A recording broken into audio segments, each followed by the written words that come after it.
డేరా సచ్చా సౌదా అధిపతి గుర్మీత్ రామ్ రహీమ్ సింగ్ గత 4 ఏళ్లలో ఒక 15 సార్లు ఆయనకి పెరోల్ వచ్చింది సార్. పెరోల్ మీద రిలీజ్ అయ్యారు. అక్టోబర్ 5న హర్యానాలో ఎన్నికలు ఉన్నాయి. సో ఇప్పుడు మరోసారి ఆయనకి పెరోల్ వచ్చింది. కొన్ని కండిషన్స్ పెట్టి పెరోల్ ఇచ్చారు. సో భారతీయ జనతా పార్టీ పనే ఇది. ఉద్దేశపూర్వకంగా కాంగ్రెస్ను దెబ్బతీసేందుకు హర్యానాలో భారతీయ జనతా పార్టీయే పెరోల్ ఇప్పించింది అన్నది ఆ పార్టీ ఆరోపణ సార్.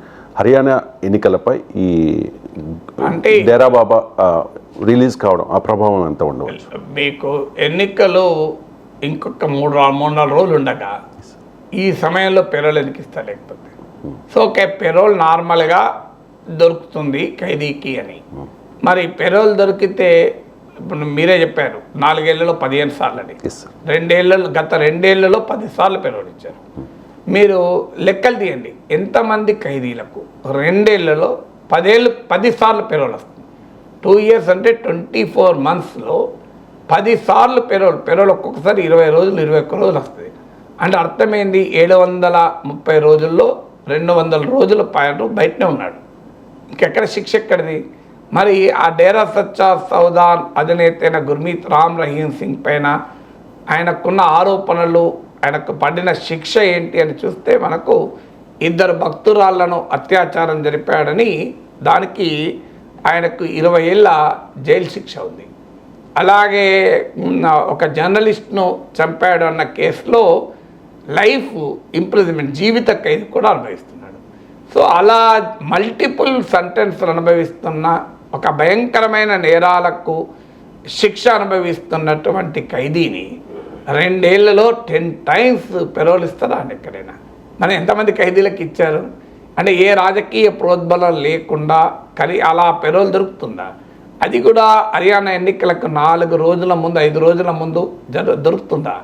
సో ఎలక్షన్ కమిషన్ చెప్పచ్చు కండిషన్స్ పెట్టాము, ఆయన హర్యానాలో ఉండకూడదు అనేది మొదటి కండిషన్. రెండవది సోషల్ మీడియాలో ఏ పిలుపులు ఇవ్వద్దు అనేది రెండవ కండిషన్. మూడవది ఏ రకమైన పొలిటికల్ యాక్టివిటీలో ఉండకూడదు అనేది మూడవ కండిషన్. కానీ గ్రౌండ్ నుంచి వస్తున్న రిపోర్ట్స్ అయితే ఈ కండిషన్స్ అమలవుతాయా అనేది అందులో మొదటిది అమలవుతుంది. ఆల్రెడీ ఆయన ఉత్తరప్రదేశ్లో ఉంటున్నాడు.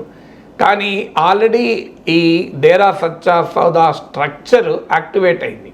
సో వాళ్ళ డేరా సచ్చా సౌదా చెప్పేది అంటే మా పొలిటికల్ వింగ్ని ఎప్పుడో మేము రద్దు చేసుకున్నాం, పొలిటికల్ అఫేర్స్ వింగ్ మాకు ఇప్పుడు రాజకీయాలతో సంబంధం లేదు అని అంటున్నారు. కానీ ఇప్పటికే వారి దిగువ స్థాయి వరకు డేరా ఫాలోవర్స్తో మీటింగ్లు పెడుతున్నారు, వాళ్ళ స్ట్రక్చర్ని యాక్టివేట్ చేశారు. సహజంగా డేరా సచ్చా సౌదా 1 day బిఫోరో 2 days బిఫోరో తన ఫాలోవర్స్కు ఇన్స్ట్రక్షన్లు ఇస్తారు, మీరు పలానా క్యాండిడేట్కి ఓటేయండి. గత చరిత్ర అంతా చూస్తే డేరా సచ్చా సౌదాతో అన్ని పార్టీల రాజకీయ నాయకులకు సంబంధాలు ఉంటాయి. సో ఆయన అందరిపై కాలు మొక్కుతుంటూ ఈ దుర్మార్గం ఆయన నేరాలకు శిక్ష పడేంత వరకు కూడా ఒక మాఫియా సామ్రాజ్యాన్ని నడిపాడు. ప్రతి రాజకీయ నాయకుడు వచ్చి కాలు మొక్కిపోయేవాళ్ళు. సో ఆ ప్రాంతంలో ఈ ప్రాంతంలో హర్యానాలో ఈ డేరా ఇన్ఫ్లుయెన్స్ ఉన్న ప్రాంతాల్లో ప్రచారం చేసినప్పుడల్లా సల్యూట్ టు డేరాస్ అని చెప్పి పెద్ద పెద్ద జాతీయ నాయకులే డేరాలకు సల్యూట్లు కొట్టేవారు.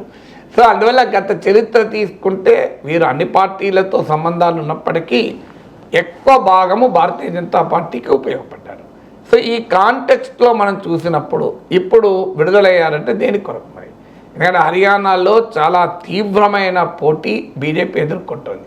ఈ గత 10 ఏళ్లలో ఏనాడు లేని పోటీ. ఎందుకంటే మీకు 2019లో 10 లోక్సభ సీట్స్లో 10కి 10 బీజేపీ గెలుచుకుంది.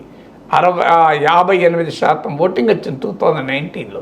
2020 అసెంబ్లీ ఎలక్షన్లకు వచ్చే వరకు 36% పడిపోయింది ఓటింగ్. 22% ఓడిపోయింది లోక్సభ ఎలక్షన్స్కు, అసెంబ్లీ ఎన్నికలకు. వితిన్ మంత్స్ గ్యాప్లో ఉన్న ఎన్నికలు.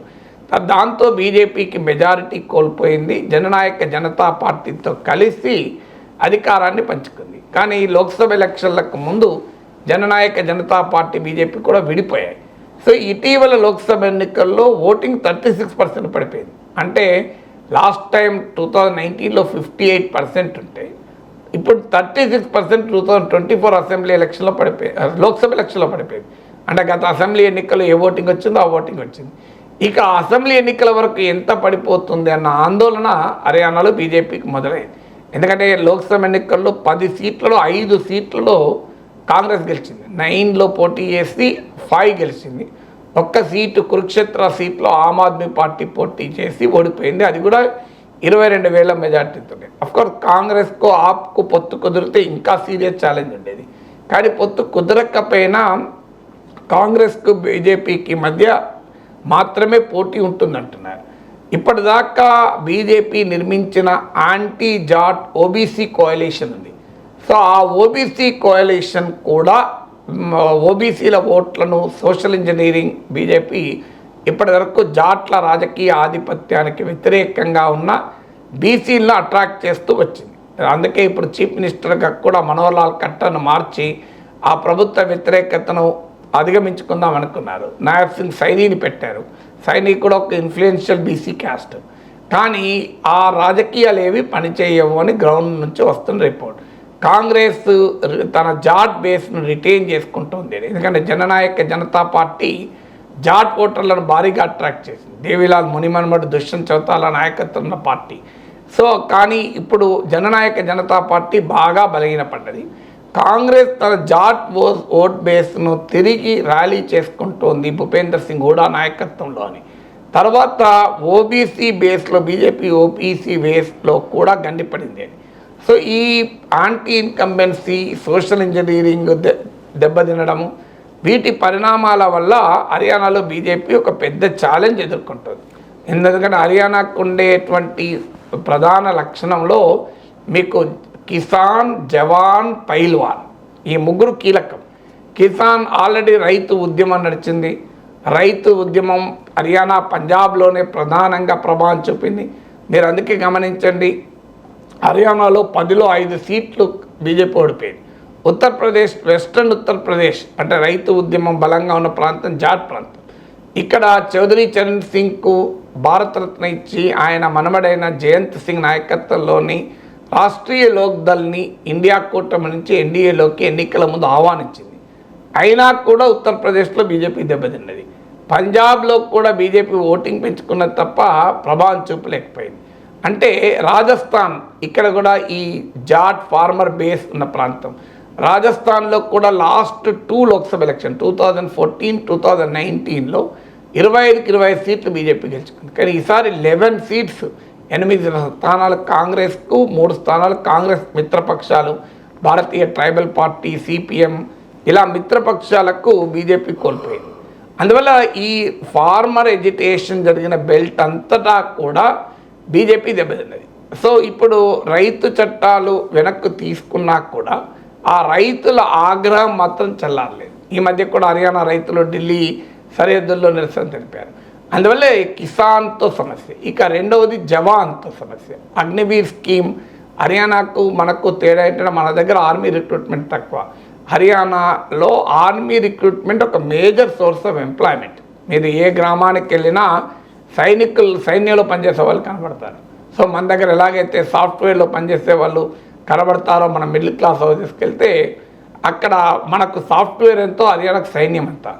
సో అందువల్ల అగ్నివీర్ స్కీమ్ పైన చాలా తీవ్ర వ్యతిరేకత ఉంది ఈ ప్రాంతంలో.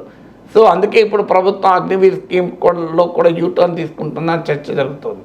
అందువల్ల జవాన్తో సమస్య. అలాగే పైల్వాన్, మీకు Haryana is a place of pehlwans. మీరు రెస్లర్లు అందరూ హర్యానా నుంచే, మీకు వినేష్ ఫోగట్ కావచ్చు, బజరంగ్ పునియా కావచ్చు, వీళ్ళంతా అక్కడే వాళ్ళే.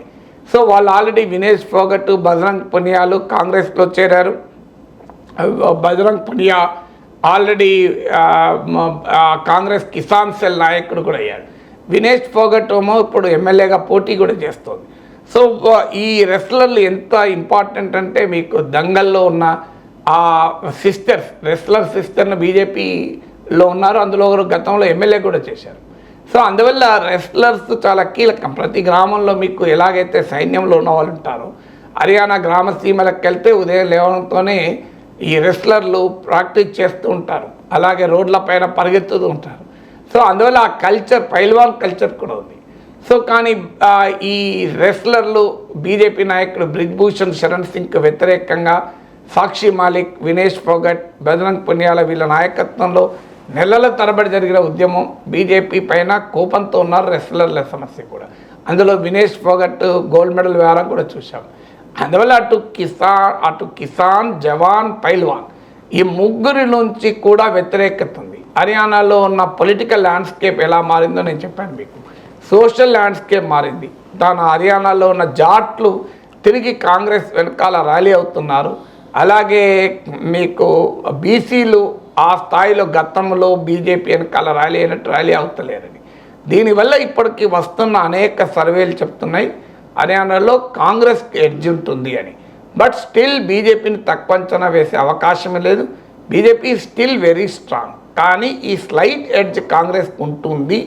ఇది ఎలక్టోరల్గా ఎలా రిఫ్లెక్ట్ అవుతుంది అన్న అనుమానం, ఆందోళన బీజేపీలో మొదలైంది. అందుకే ఇప్పుడు లాస్ట్ రిసార్ట్గా 3-4 రోజుల ముందు డేరా సచ్చా సౌదా నాయకుడు, ఒక భయంకర నేరాల్లో జీవిత ఖైదు అనుభవిస్తున్న నేరస్తుడిని గుర్మీత్ రామ్ రహీం సింగ్ను విడుదల చేసి, డేరా ఫాలోవర్స్ హర్యానాలో 90 అసెంబ్లీ సీట్స్ ఉంటే 36 స్థానాల్లో ప్రభావం చూపగలుగుతారు, 36 సీట్స్లో. అందువల్ల అతన్ని రిలీజ్ చేస్తున్నాడు క్లియర్గా కనబడుతుంది. అఫ్కోర్స్ ఎవరు మనకు ఇది పొలిటికల్ రీమ్లో ఆర్గ్యుమెంట్గానే ఉంటుంది తప్ప బీజేపీ మోడీ ఆదేశించో అమిత్ షా ఆదేశిస్తే పెరోల్ రాదు కదా.